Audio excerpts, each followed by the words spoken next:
जय हिंद दोस्तों। कैसे आप लोग? उम्मीद है अच्छे होंगे और अच्छे से तैयारी कर रहे होंगे। देखिए आज है 23 अगस्त और 23 अगस्त का मैं करंट अफेयर्स लेकर के आया हूं, लेकिन इसमें करंट अफेयर्स में अब चेंजेस है। क्योंकि देखिए आप लोगों को मैं बहुत अच्छे से बहुत बेहतर कंटेंट लेकर के आ रहा था, लेकिन उसमें लोग बहुत कम देख रहे थे। बहुत सारे ऐसे कंटेंट थे, हो सकता है कि लोग आप लोग बीच में देख रहे होंगे, छोड़ दे रहे होंगे, तो थोड़ा सा खराब लगता है। क्योंकि देखिए उसमें बहुत अच्छा अच्छा कंटेंट था। हो सकता है कि मेरी कमी हो या फिर आप लोग समझ नहीं पा रहे हो, वो अलग मैटर है। दोनों तरफ से होता है। हो सकता है मैं अच्छे से अभी नहीं बना पा रहा हूँ, इसलिए भी हो रहा होगा ऐसा। तो मैं अब ये सोचा हूँ कि अब देखिए जितने भी हमारे यूपीएससी के दृष्टि से उसके जो सिलेबस है, प्रीवियस से जिस तरीके से पैटर्न में पूछा जा रहा है प्रश्न, उसी तरीके से मिला हुआ जो करंट अफेयर्स होंगे मैं डेली वही लेकर के आऊंगा। 5 बजे ही मिलेगा। अभी थोड़ा सा समय बहुत ज्यादा लेट हो जा रहा है, इसके लिए मैं माफी चाहता हूँ, लेकिन मैं कुछ बेहतर करने का प्रयास कर रहा हूँ, इसलिए थोड़ा सा समय लग रहा है, लेकिन सारी चीजें मैनेज हो जाएंगी। देखिए एक कंटेंट मैं केवल लेकर के आऊंगा, केवल एक पॉइंट, बीच बीच में और भले ही मैं लेकर के आऊंगा, लेकिन अब से आपको 5 बजे एक कंटेंट हर दिन सुबह 5 बजे मिल जाएगा। ठीक है। कम से कम एक कंटेंट मैं ये चाहता हूँ कि किसी एक विषय पर या किसी एक सब्जेक्ट, जैसे हम लोग कहें, जैसे हम लोग इसको एक सब्जेक्ट या फिर एक टॉपिक आप कहेंगे तो एक टॉपिक कह सकते हैं। एक टॉपिक को आप बहुत अच्छे से समझें, उसको पूरा देखें और अच्छे से समझें, बस मैं ये चाहता हूँ। तो मैं जो भी आपको अभी इस तरीके करंट अफेयर्स में जो चर्चे में रहे, एडिटोरियल हो चाहे करंट में हो न्यूज, ठीक है, वो इंपॉर्टेंट होगा, उसको लेकर के आऊंगा। मैं उससे संबंधित आपको क्वेश्चन बताऊंगा, ठीक है, और उससे संबंधित एक प्रश्न मैं आपको दूंगा मेंस राइटिंग प्रैक्टिस के लिए। ठीक है। तो आप इस पॉइंट को, ग्रीन हाइड्रोजन बहुत ज्यादा इंपॉर्टेंट है, अभी न्यूज में है, तो हम लोग को इसको अच्छे से समझना है। अभी 2023 का जो एग्जाम हुआ है प्रीलिम्स का, उसमें 2 क्वेश्चन यहाँ से पूछे गए हैं, सोचिए, एक टॉपिक से। ठीक है। तो मैं ये कोशिश करूंगा कि आपको एक टॉपिक पढ़ाऊं, केवल एक टॉपिक को हम लोग बहुत अच्छे से पढ़ें, लेकिन आप लोग उसमें पूरा इन्वॉल्व हो करके पढ़ें। ठीक है। तो देखिए वीडियो को जरूर लाइक कीजिएगा, कमेंट करके जरूर बताइएगा किस तरीके से लगा। लेकिन मैप प्रैक्टिस हम लोग करेंगे। ठीक है। मैप प्रैक्टिस आपको मैं कराऊंगा ही उसमें हमेशा, चाहे एक ही पॉइंट देखें मैप में, लेकिन देखेंगे जरूर। ठीक है। उसके बाद से हम लोग एक पॉइंट पे, एक टॉपिक पे हम लोग डिस्कस करेंगे। चलिए देखते हैं आज का हाइड्रोजन। ये ग्रीन हाइड्रोजन है। ठीक है। इसको अभी जो है गवर्नमेंट के द्वारा, सरकार के द्वारा इसको एक यहाँ पे परिभाषित किया जा रहा है। ठीक है। प्लस ग्रीन हाइड्रोजन हमारे लिए, इन्वायरमेंट के लिए अभी बहुत ज्यादा इंपॉर्टेंट है। ठीक है। तो हम लोग इसका इंपॉर्टेंस वगैरह हर चीजों को अच्छे से समझते हैं। ठीक है। उससे पहले हम लोग थोड़ा सा मैप को डिस्कस करेंगे। एक जो मैप रहेगा ना, मैप में क्या होता है, हम लोग को डेली एक आदत बनता है ना। मैप अगर आपको ध्यान में है तो मैं किसी देश का नाम बोलूंगा तो आपको वो अगर मैप में दृश्य दिखता है कि हाँ यहाँ पे ये चीज है, तो काफी अच्छे से समझ में आता है। तो देखिए हम लोग, मैं इसको पहले भी बता चुका हूँ, लेकिन फिर भी अभी न्यूज में है, आप देखे होंगे अगर आप लोगों को जानकारी होगा तो, कि अभी जो है ये न्यूज में इसलिए है क्योंकि ये जो इक्वेडोर है, ठीक है, यहाँ पे आप देख रहे हैं कौन सा देश, यहाँ पे ये कौन सा द्वीप है, तो आप ये बड़े लेवल पे देख सकते हैं। ठीक है। ये पूरा वर्ल्ड मैप है। वर्ल्ड मैप पे आप देख रहे हैं कि ये आपका दिखेगा, ये पूरा दक्षिणी अमेरिका का क्षेत्र। ठीक है।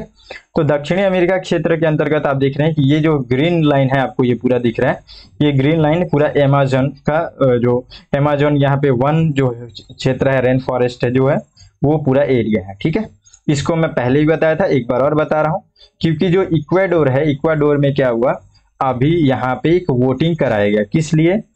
इससे पहले न्यूज में था तो मैं आपको बताया था कि यहाँ के लोग जो है, ये वनों को यहाँ पे कटाई, खनन से संबंधित, तेल उत्पादन से संबंधित जो चीजें हैं यहाँ पे, इसलिए खनन वगैरह जो किया जा रहा है, मतलब एक तरीके से वनों का हरासमेंट हो रहा है, तो उसको रोकने के लिए लोग आंदोलन कर रहे हैं लगातार उसका एक विरोध कर रहे हैं। तो वो क्या होता है कि अभी उसके कारण से न्यूज में आ गया। ठीक है। तो अभी हम लोग इसको देख रहे हैं, यहाँ पे बहुत ज्यादा इंपॉर्टेंट है ये सब चीजें, तो इसलिए हम लोग को थोड़ा सा देखना है। जैसे यहाँ से बन सकता है प्रश्न कि जो अमेज़न का जो पूरा रेन फॉरेस्ट है वो कितने देशों में फैला हुआ है। ठीक है। तो ये हम लोग को एक प्रश्न यहाँ से दिखता है। दूसरा, अभी न्यूज में एक चीज और आया हुआ है, देखिए ये जो इक्वाडोर है, मैं थोड़ा सा इसका वो करता हूँ, थोड़ा इसको मिटा देता हूँ। ये इक्वाडोर है, आपको मैं सर्कल करता हूँ ये वाला। ठीक है। ये इक्वाडोर है। फिर से मैं इसको हटाता हूँ। यहाँ पे देखिए एक कलर चेंज करना पड़ेगा तभी दिखेगा। देखिए यहाँ पे ना एक नेशनल पार्क है, वो नेशनल पार्क भी अभी चर्चे में आ गया है, तो हम लोग को इसलिए भी देखना जरूरी है ये वाला क्षेत्र। ठीक है। ये वाला जो क्षेत्र है, देखिए मैं यहाँ पे कलर कर रहा हूँ, ये जो है ना इक्वाडोर का बॉर्डर पे आता है और पेरू का। तो ये वाले क्षेत्र में एक नेशनल पार्क है, ठीक है। यहाँ पे जो जो नेशनल पार्क है ना, वो भी अभी न्यूज में आ गया है, क्योंकि इस क्षेत्र में भी इसको जो इक्वाडोर के लोग हैं यहाँ पे, इस देश के जो लोग हैं, ये लोग आपस में वोटिंग कराए कि हम लोगों को इस जगह पे खनन वगैरह सब चीज को मतलब उसका समर्थन करना चाहिए कि रोकना चाहिए। तो समर्थन में लगभग 90% से अधिक लोगों ने समर्थन में वोटिंग किया, ठीक है। तो इसलिए भी इसमें न्यूज में आ गया। और यहाँ पे एक नेशनल पार्क है जिसका नाम है यासुनी नेशनल पार्क, ठीक है। तो यासुनी नेशनल पार्क याद रखिएगा, ठीक है। यासुनी नेशनल पार्क लिख लीजिएगा आप लोग भी, यासुनी नेशनल पार्क, ठीक है। तो ये कहाँ पे है, तो ये इक्वाडोर में है, ठीक है। इक्वाडोर को आप ले लीजिए। इस जगह को मैं अगर मिटाऊं यहाँ पे, तो ये अब थोड़ा सा जगह आपको दिख रहा होगा, ये छोटा सा जगह दिख रहा होगा, ये वाला एरिया, ठीक है। तो ये क्या है, पेरू के बॉर्डर से भी लगा हुआ है, और आप कह सकते हैं कि कोलंबिया के बॉर्डर से, लेकिन मुख्य रूप से आपको इक्वाडोर में दिखेगा। तो यहाँ पे यासुनी नेशनल पार्क है।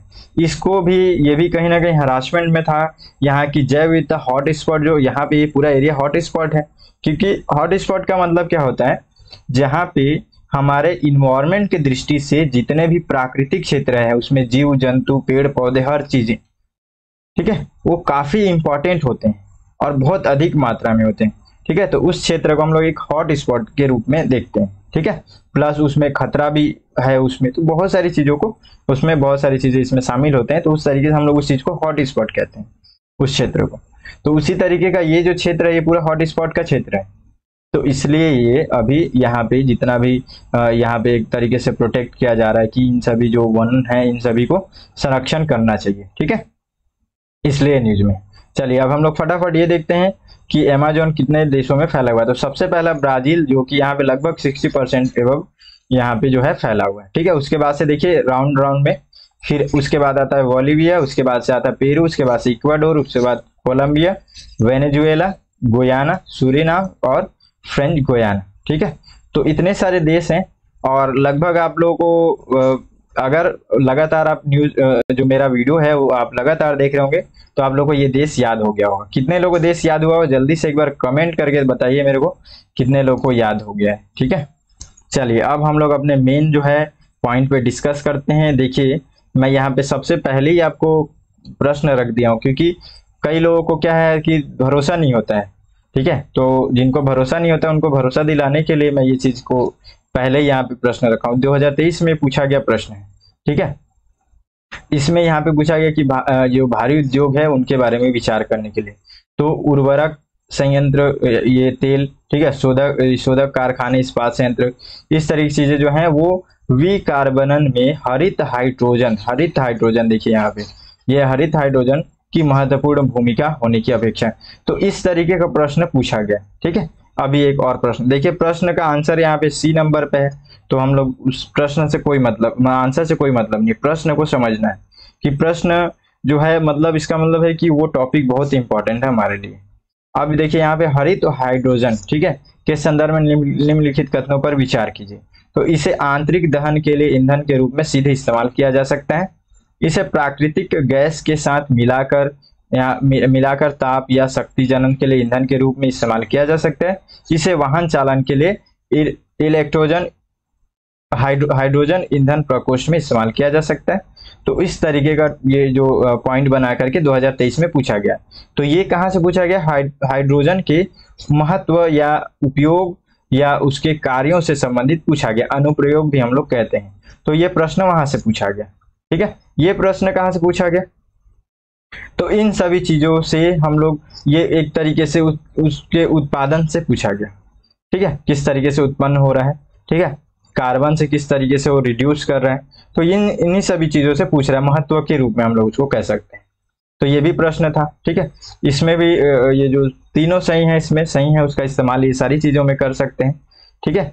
अभी ये न्यूज में इसलिए है क्योंकि इसको अभी गवर्नमेंट के द्वारा, सरकार के द्वारा, यानी कि नवीन और नवीकरणीय ऊर्जा मंत्रालय के द्वारा जो है इसकी एक परिभाषा सेट की गई है, और परिभाषा के साथ साथ और भी यहाँ पे एक बाउंडिंग सेट किया गया है कि यदि वो कंपनी हो, ठीक है, कंपनी हो, चाहे जितने भी ऐसे उत्पादन क्षेत्र है जहाँ पे कार्बन डाइऑक्साइड का वो एक तरीके से कहीं ना कहीं उत्सर्जन कर रहे हैं, ठीक है। इन्वायरमेंट में कहीं ना कहीं वो लोग एक इन्वायरमेंट का एक हानि पहुंचा रहे हैं इन्वायरमेंट को, ठीक है।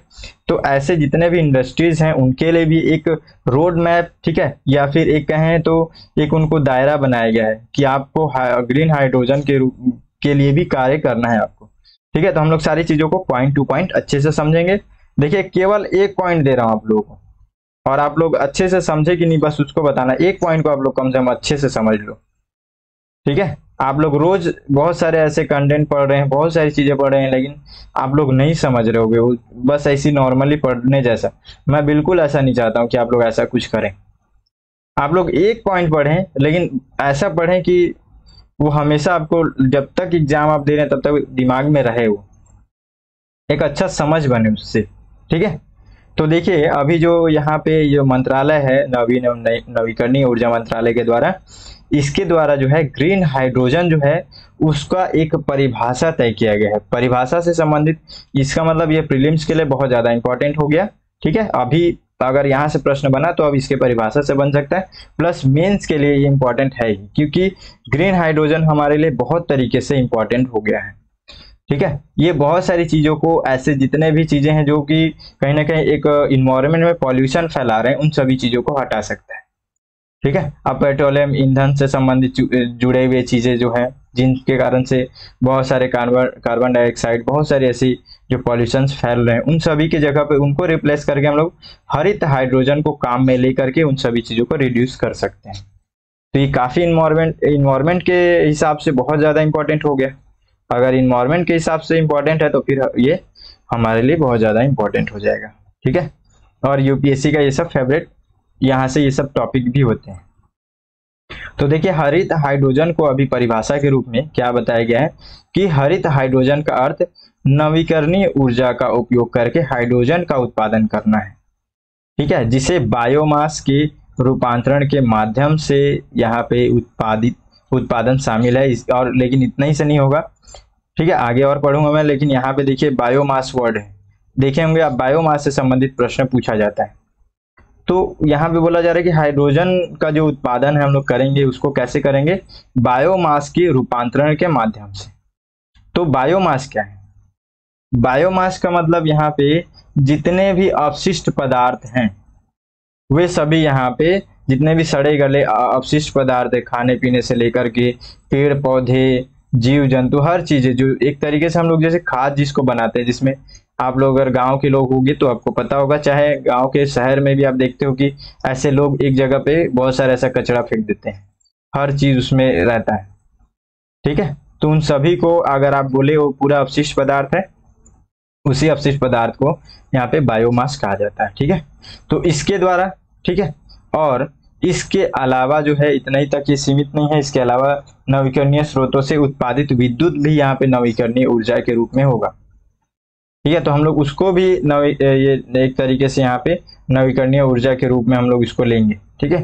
जितने भी नवीकरणीय स्रोत जो हैं, ठीक है, उन सभी चीजों को लेकर के हम लोग पवन से अभी देख रहे हैं, जल से आप देख रहे हैं, ठीक है, सूर्य के प्रकाश अब लगातार बहुत जगह पे हम लोग का एरिया है जहाँ पे एक हम लोग का जो देश है, आप देखेंगे उष्ण कटिबंधीय क्षेत्र, अभी हम लोग उसके बारे में भी चर्चा करने वाले हैं।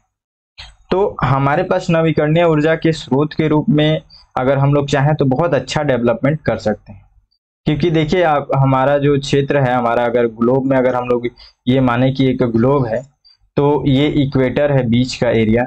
आप देखोगे कि इस जगह पर थोड़ा सा, इस जगह पर यहाँ पे हमारा देश है, मतलब इक्वेटर के थोड़ा सा ऊपर में है। तो इसका मतलब ये है कि हमारा जो देश है वो ऐसा जगह है, ये ऐसा स्थान है, ठीक है, कि यहाँ पे आपको अच्छे से धूप मिलेगा, प्रकाश सनलाइट अच्छे पड़ते हैं यहाँ पे, ठीक है। आपको यहाँ पे बारिश अच्छी मिलेगी, प्राकृतिक चीजें अच्छी मिलेंगी, हर एक प्रकार का मौसम मिलता है। आप देख रहे हैं कि यहाँ पे अलग तरीके से हर चीजें, एक चित्र वगैरह भी रखा हुआ हूँ। तो कुछ इस प्रकार का हमारे देश के अंतर्गत हर चीज संभावनाएं, हरा भरा तरीके का एरिया भी है, ठीक है। बाकी जगह देशों में देखेंगे तो उस तरीके का हर एक चीज आपको नहीं मिलेगा, लगभग कम मिलेगा, या फिर हमारे में हर चीज एक, ठीक है। मौसम भी हम लोग का 4-4 महीने में डिवाइडेड है, ठीक है। तो काफी अच्छा प्राकृतिक स्थिति में है हम लोग, लेकिन हम लोग को इसको बचाना भी जरूरी है। ठीक है। तो इस तरीके की जो चीजें संभावनाएं यहाँ पे, अभी हम लोग संभावनाएं भी देखने वाले हैं इसमें। तो जितने भी अगर नवीकरणीय स्रोतों से प्राप्त होंगे वो सभी हरित हाइड्रोजन के अंतर्गत, जो उत्पादन होने वाले नवीकरणीय ऊर्जा है वो सभी इसके अंतर्गत आएंगे। ठीक है। जिसमें यहाँ पे नियमानुसार जो है ग्रिड से जोड़कर, ठीक है, अथवा ऊर्जा भंडारण उपकरण में संग्रहित करके रखा जाता है। तो सभी यहाँ पे नवीकरणीय ऊर्जा के अंतर्गत आएंगे।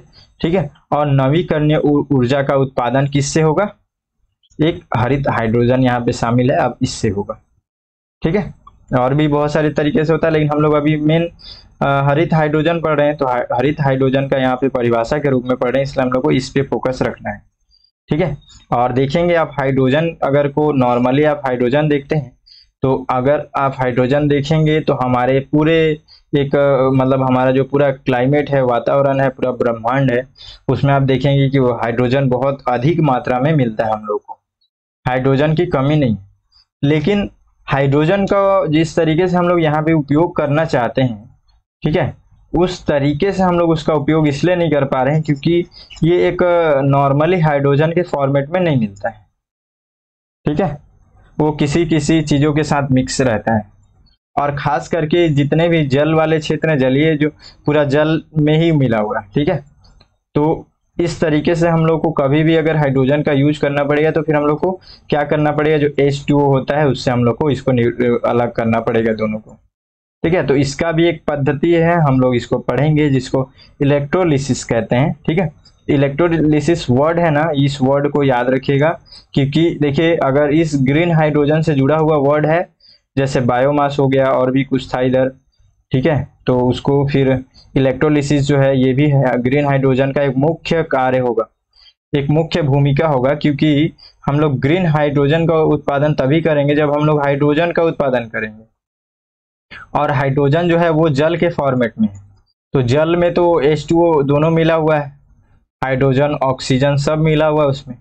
तो उसको हाइड्रोजन को अलग करने के लिए हम लोग को इलेक्ट्रोलिसिस का पद्धति करना पड़ता है। मतलब इलेक्ट्रोलिसिस का मतलब ये हुआ कि जल से हाइड्रोजन को अलग करना। ठीक है। तो इस पद्धति का भी नाम यहाँ पे याद रखिएगा, ऐसे एक डब्बा बना करके नोट्स बनाएंगे तो यहाँ पे इलेक्ट्रोलिसिस लिखेगा और इसका मतलब क्या होता है लिख दीजिएगा। ठीक है। तो ये समझ में आ गया। पहले हाइड्रोजन, यहाँ पे हरित हाइड्रोजन का एक परिभाषा यहाँ पे नॉर्मली छोटा सा परिभाषा, बहुत ज्यादा नहीं, ठीक है, कि हरित हाइड्रोजन का अर्थ होगा नवीकरणीय ऊर्जा का उपयोग करके हाइड्रोजन का उत्पादन। ठीक है।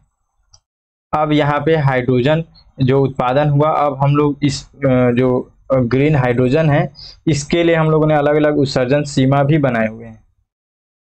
मतलब क्या है इसका अर्थ, देखिए कि ग्रीन हाइड्रोजन में, ठीक है, ये बहुत ज्यादा इंपॉर्टेंट है, ध्यान रखिएगा, उत्सर्जन सीमा भी यहाँ पे निर्धारित किया गया है इसी के अंतर्गत। ठीक है। तो इसमें क्या बोला गया कि ग्रीन हाइड्रोजन में पिछले 12 महीने की अवधि में औसत के रूप में लिए गए प्रति किलोग्राम हाइड्रोजन के बराबर, इसके बराबर में 2 किलोग्राम कार्बन डाइऑक्साइड से अधिक का उत्सर्जन नहीं होना चाहिए। सिंपल भाषा में आप ये, तो इस वर्ड को तो देखिए आप लोगों को ऐसे ही लिखना पड़ेगा, रटना पड़ेगा, लेकिन अगर इसको आपको समझना है तो नॉर्मली इक्वल इक्वल का बात यहाँ पे बोला जा रहा है। ठीक है। अगर आप 12 महीने में आप जितना यहाँ पे हाइड्रोजन का उपयोग कर रहे हैं उतना ही आपको कार्बन डाइऑक्साइड को यहाँ पे कंट्रोल करना है, या फिर जितना आप कार्बन डाइऑक्साइड यहाँ पे बाहर एक तरीके से उत्सर्जन कर रहे हैं उतना ज्यादा आपको, उतना हाइड्रोजन का भी आपको यहाँ पे एक लिमिट रखना पड़ेगा, उतना आपको लाना है, करना है ग्रीन हाइड्रोजन के लिए भी, ग्रीन हाइड्रोजन के उत्पादन में। ठीक है। तो कार्बन डाइऑक्साइड उत्सर्जन को यहाँ पे कम करना है, ठीक है, और हाइड्रोजन को बढ़ाना है। इस तरीके से सीमा, यहाँ पे सीमा भी तय कर दिया गया है, आपको दिख रहा है। ठीक है। प्रति किलोग्राम हाइड्रोजन के बराबर यहाँ पे 2 किलोग्राम कार्बन डाइऑक्साइड से अधिक का उत्सर्जन नहीं होना चाहिए, उससे अधिक उत्सर्जन आपको नहीं करना है। ठीक है। तो इस तरीके का यहाँ पे सीमा तय कर दिया गया, निर्धारित कर दिया गया, ध्यान रखिएगा इसको। अब यहाँ पे इस चीज को जो ये ग्रीन हाइड्रोजन का जो कॉन्सेप्ट आया, इस कॉन्सेप्ट के लिए एक सीमा निर्धारित अभी जो हम लोगों ने पढ़ा, ठीक है, तो सीमा निर्धारित कर दिए हम लोग, उसको परिभाषित कर दिए हम लोग, निर्धारित किया कि इतना से इतना ऐसा करना है, कार्बन डाइऑक्साइड को इतने से ज्यादा उत्सर्जित नहीं करना है। लेकिन ये हम लोग को पता कैसे चलेगा, इस पे कंट्रोल कैसे लगेगा? तो इसको कंट्रोल करने के लिए यहाँ पे एक अलग से एजेंसी भी रहेगा, ठीक है। तो इसलिए हम लोग इसको देखेंगे कि ग्रीन हाइड्रोजन से संबंधित इन सभी चीजों का नियंत्रण या इससे संबंधित कार्यों का मैनेजमेंट कौन करेगा। तो याद रखिएगा, प्रीलिम्स के दृष्टि से, मेंस के लिए तो हम लोग पूरा पढ़ ही रहे हैं, पूरा फॉर्मेट पढ़ रहे हैं, लेकिन प्रीलिम्स के दृष्टि से पॉइंट टू पॉइंट ऐसे बना करके पूछता है। अब जैसे ग्रीन हाइड्रोजन का एक पॉइंट में परिभाषा दिया, दूसरे में दे देगा आपको कि ये मतलब किसके द्वारा नियंत्रित किया जाता है। तो यहाँ पे दे देगा कि ऊर्जा दक्षता ब्यूरो के द्वारा ये नियंत्रित किया जाता है, या फिर यहाँ कुछ और दे दिया, गृह मंत्रालय के द्वारा नियंत्रित किया जाएगा। तो फिर आप अगर नहीं पढ़े रहेंगे तो आपको प्रॉब्लम होगा, इसलिए जरूरी है इसको ध्यान रखना कि ये ऊर्जा दक्षता ब्यूरो, ठीक है, इसके द्वारा ये ऊर्जा मंत्रालय के हरित हाइड्रोजन उत्पादन परियोजनाओं की निगरानी करेगा, सत्यापन करेगा, ठीक है, प्रमाणन करेगा, इस सारी चीजों का देख रेख करेगा ये, ठीक है। और यहाँ पे देख रेख करने वाली मान्यता प्राप्त एजेंसियों के लिए ये केंद्रीय प्राधिकरण के रूप में भी कार्य करेगा। अगर इससे संबंधित और भी कोई एजेंसियां बनाई गई, ठीक है, इस पे और कार्य करने के लिए, हाइड्रोजन ग्रीन हाइड्रोजन से संबंधित जितने भी कार्य को संभालने के लिए, तो उन सभी चीजों को भी देख रेख करेगा। यानी कि मुख्य रूप से जो ऊर्जा दक्षता ब्यूरो जो रहेगा, ये मेन मुख्य प्राधिकरण रहेगा इन सभी के ऊपर बेस, ठीक है। ये हम लोग को समझ में आया इसी के अंतर्गत, ग्रीन हाइड्रोजन के अंतर्गत। अब हम लोग को इतना सारी चीजें देख लिए, तो हम लोग नॉर्मली हम लोग को मेंस की दृष्टि से हम लोग को संभावनाएं, प्रीलिम्स में भी हो सकता है पूछ दे कि ग्रीन हाइड्रोजन से संबंधित निम्नलिखित कथनों पर, इसके संभावनाओं पर आपको यहाँ पे पूछ ले यहाँ से प्रश्न, ठीक है, कि हमारे पास जो है संभावनाएं है कि नहीं है ग्रीन हाइड्रोजन से संबंधित चीजें, ठीक है। तो देखिए, अगर हम लोग नॉर्मली देखें तो मैं आपको पहले ही बता चुका हूँ कि हम लोग पास सनलाइट आता है, पवन ऊर्जा है ही है, मतलब पवन ऊर्जा, अब हम लोग पवन बोले तो पवन भी एक ऊर्जा ही है, तो हम लोग मान सकते हैं, ठीक है। वो चीजें हैं, जल की कमी नहीं है, आप बहुत सारे देख रहे हैं, पूरा झील, तालाब, नदियां, ठीक है, वर्ष भर वार्षिक नदियां भी देखेंगे आप, हर एक तरीके के समुद्र से हम लोग लगभग पूरा आधा जो इधर का एरिया अगर देखें हम लोग, तो पूरा ये साउथ का पूरा एरिया जो है पूरा समुद्र से घिरा हुआ है, ठीक है। प्लस हमारे पास बायोमास की कमी नहीं है, ठीक है। तो हर एक चीज है, प्राकृतिक चीजों से हम लोग पूरा भरपूर है, तो हमारे पास बहुत सारी संभावनाएं आप समझ गए। फिर भी मैं यहाँ पे थोड़ा सा पढ़ लेता हूँ। भारत के पास हरित हाइड्रोजन के उत्पादन के लिए अनुकूल भौगोलिक स्थिति और सूर्य के प्रकाश और हवा की प्रचुरता है। उन क्षेत्रों में हरित हाइड्रोजन प्रौद्योगिकियों को बढ़ावा दिया जा रहा है जहां प्रत्यक्ष विद्युतीकरण संभव नहीं है। अब जहां पे संभव नहीं हो पा रहा है, उस जगह पे हम लोग हरित हाइड्रोजन का प्रयोग करके उस जगह पे औद्योगिकरण के रूप में बढ़ावा दे रहे हैं। देखिए, हरित हाइड्रोजन हम लोग पढ़ रहे हैं, तो ये क्यों इतना ज्यादा इंपॉर्टेंट है, हम लोग इसको भी देखेंगे, ठीक है, कि हमारे लिए महत्व क्या है। चलिए मैं थोड़ा सा इसको डिस्कस कर देता हूँ, क्योंकि हम लोग फिर यहाँ पे हाइड्रोजन जो सरकारी पहल है उसके बारे में भी, कि सरकार किस तरीके से कार्य कर रही है, बहुत ज्यादा इंपॉर्टेंट है। ये राष्ट्रीय हरित हाइड्रोजन मिशन बहुत ज्यादा इंपॉर्टेंट है, इसको हम लोग देखेंगे। तो देखिए कि अगर हम लोग हरित हाइड्रोजन के बारे में बात कर रहे हैं, तो क्यों इतना बात कर रहे हैं, इसका क्या उपयोग है, या उपयोग बोले या तो इसका महत्व बोले हम लोग, कि इसका क्या महत्व है हमारे लिए। तो देखिए, महत्व के रूप में पहला पॉइंट में आप देख सकते हैं कि ये अब हरित हाइड्रोजन है कि क्या मतलब है, कि इस हरित हाइड्रोजन का उपयोग हम लोग सबसे पहले तो हमारे इन्वायरमेंट पे प्रभाव पड़ेगा, ठीक है। हमारा जितना भी इस तरीके से जो अभी पॉल्यूशंस का उत्सर्जन कर रहे हैं, जैसे कि हम लोग बहुत सारे ईंधन वगैरह का यूज कर रहे हैं, उस ईंधन को रिप्लेस करेगा ये हाइड्रोजन। कैसे, मान के चलिए कि इलेक्ट्रिक कार, ये हाइड्रोजन, तो यहाँ पे अब हम लोग हाइड्रोजन जो यहाँ पे हरित हाइड्रोजन जो है उसके द्वारा हम लोग उस ईंधन को यहाँ पे इसको ईंधन के रूप में यूज करें, तो हरित हाइड्रोजन को पहला यहाँ पे, ठीक है, तो हरित हाइड्रोजन को यूज करें उस ईंधन के जगह पे, पेट्रोलियम चीजें जो है उसके जगह पर, ठीक है। तो यहाँ से फिर एक पॉल्यूशन में कमी आया, रिप्लेसमेंट हुआ, आर्थिक स्थिति भी बेहतर होगी वहां से, ठीक है। जितने भी अब यहाँ पे मशीन्स वगैरह जिनको चलाने के लिए ईंधन की जरूरत पड़ती है, उन सभी में वो हाइड्रोजन का यहाँ पे उपयोग कर सकते हैं। बिजली उत्पादन में हाइड्रोजन का यहाँ पे उपयोग कर सकते हैं।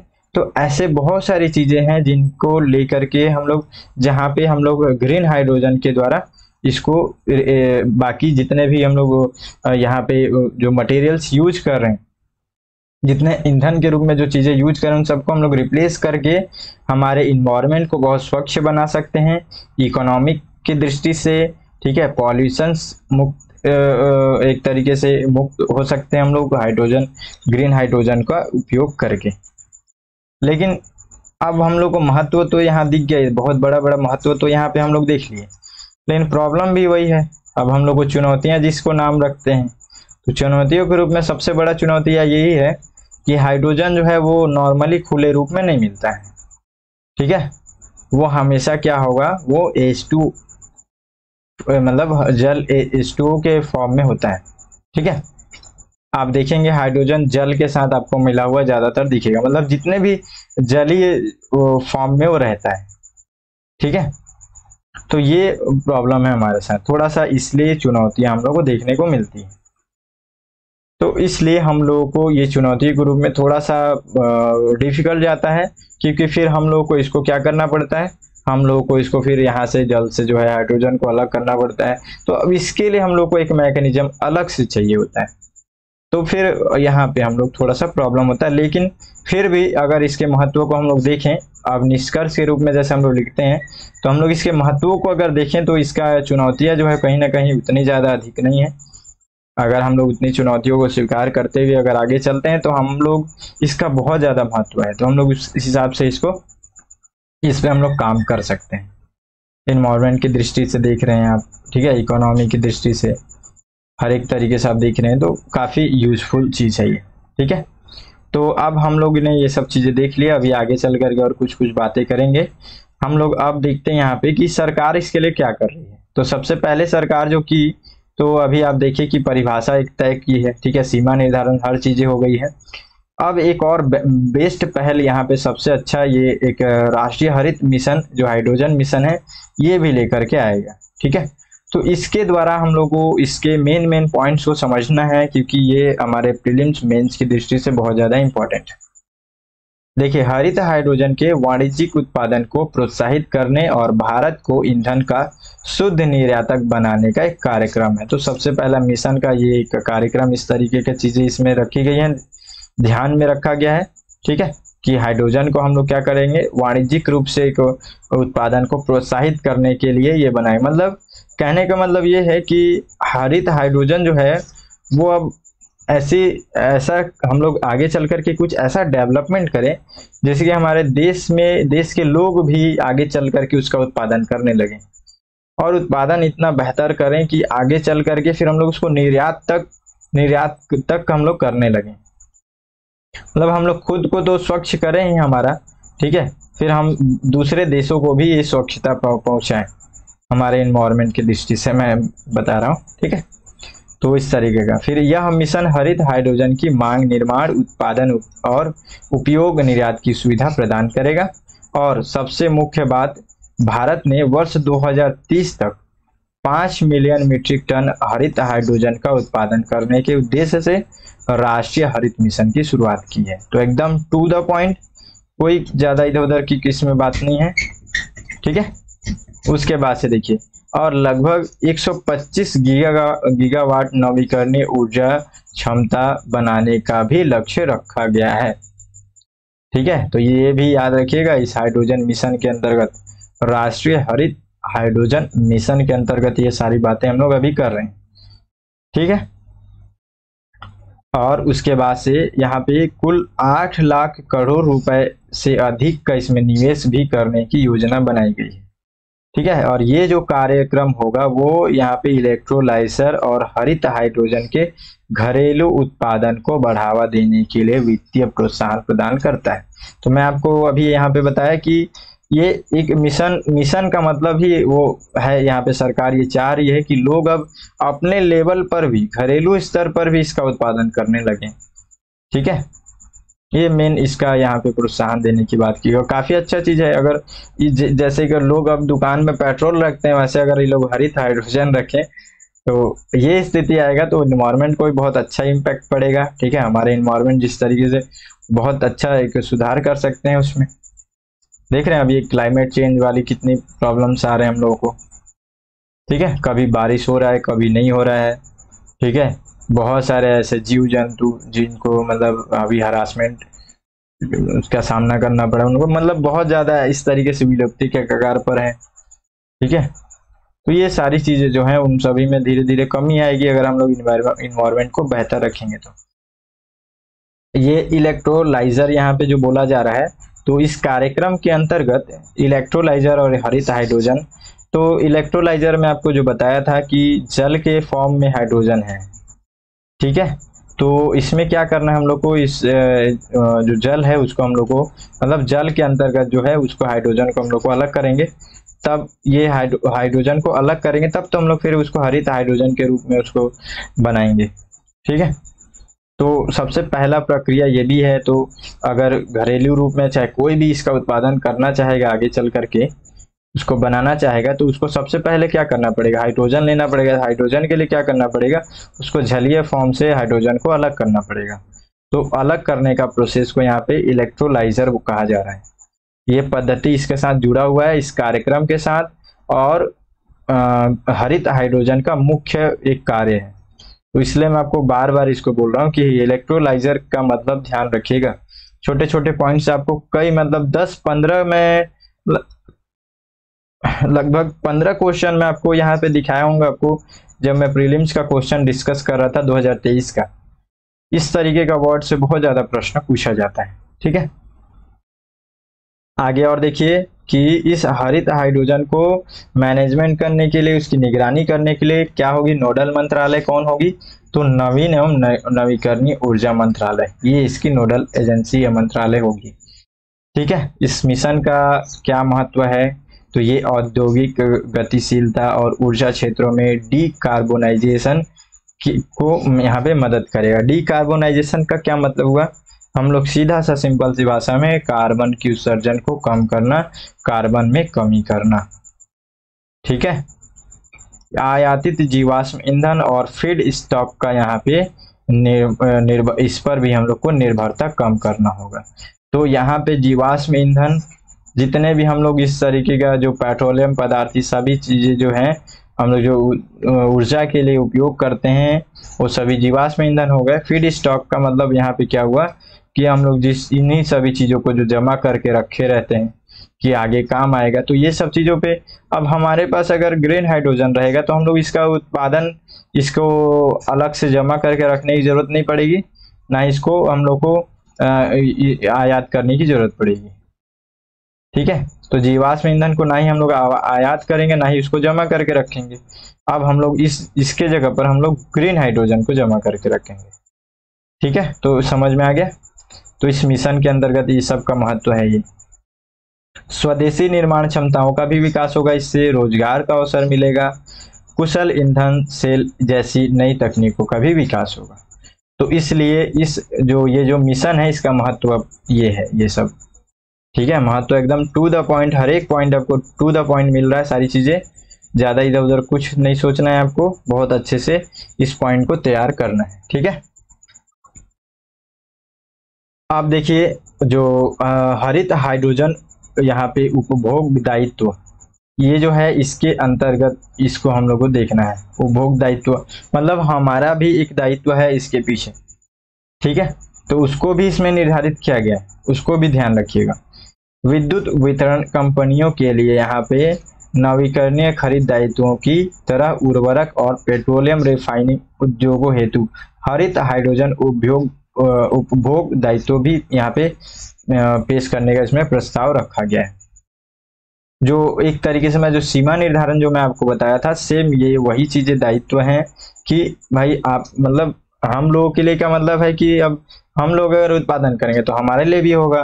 अगर यहाँ पे कंपनियां ज्यादातर जो जो कार्बन का उत्सर्जन करती हैं या इन्वायरमेंट पॉल्यूशन फैलाती हैं तो उनके ऊपर अभी लागू हो रहा है, तो हम लोगों का मतलब वही है। ठीक है, तो इनके लिए सब दायित्व सेट किया गया है। इन दायित्वों के लिए उद्योगों को अपनी कुल हाइड्रोजन खपत में हरित हाइड्रोजन के एकल निश्चित प्रतिशत यहाँ पे उपभोग करना अनिवार्य होगा।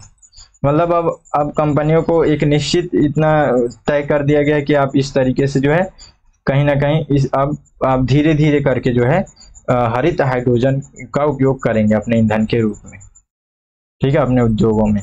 तो ये धीरे धीरे इससे करके बढ़ावा मिलेगा। तो ये काफी अच्छा, ये भी एक दायित्व यहाँ पे रखा गया है, ठीक है। सीमा निर्धारण जो बताया वही चीजें यहाँ पे है, उसी को नॉर्मली तरीके से मैं आपको बताया। तो इस तरीके से हम लोगों ने सारी चीजें कंप्लीटली देख लिया, ठीक है। कि सबसे पहले हम लोग देखें कि हरित हाइड्रोजन क्या है, ठीक है। हरित हाइड्रोजन क्या है, फिर हम लोगों ने उसका देखा, महत्व भी देखा, परिभाषा भी देखा, उसके उपयोग को भी मैं आपको बताया, संभावनाएं भी बताया, चुनौतियां भी बताया, और सरकार उसके लिए क्या कार्य कर रही है उसके लिए भी बहुत अच्छा पॉइंट बताया। उसके अंतर्गत भी मैं बताया कि प्रीलिम्स का क्या क्या चीज प्रीलिम्स के लिए इम्पोर्टेंट है। तो एक आर्टिकल को, या हम लोग यहाँ पे कहें ये जो मतलब ये जो एक टॉपिक है काफी अच्छे से हम लोगों ने समझे, ठीक है। आपको अब यहाँ से एक प्रश्न का उत्तर लिखना है और टेलीग्राम चैनल में जुड़ जाइएगा, वहां पे आपको आंसर राइटिंग करके भेजना है।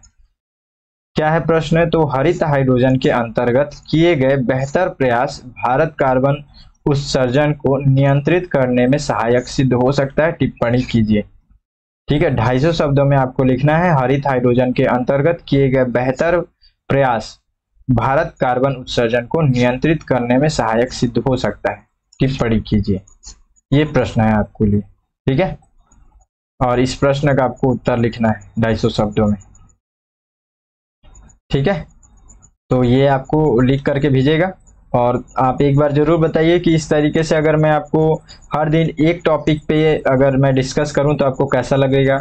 मैं बीच बीच में दिन में और एक दो वीडियो लेकर के आऊँगा करंट अफेयर से संबंधित, चाहे और भी जो भी, लेकिन मैं यहाँ पे केवल एक को अच्छे से समझाना चाहता हूँ, एक एक पॉइंट को हर दिन, ठीक है। तो जरूर कमेंट करके बताइएगा और लाइक जरूर कीजिएगा।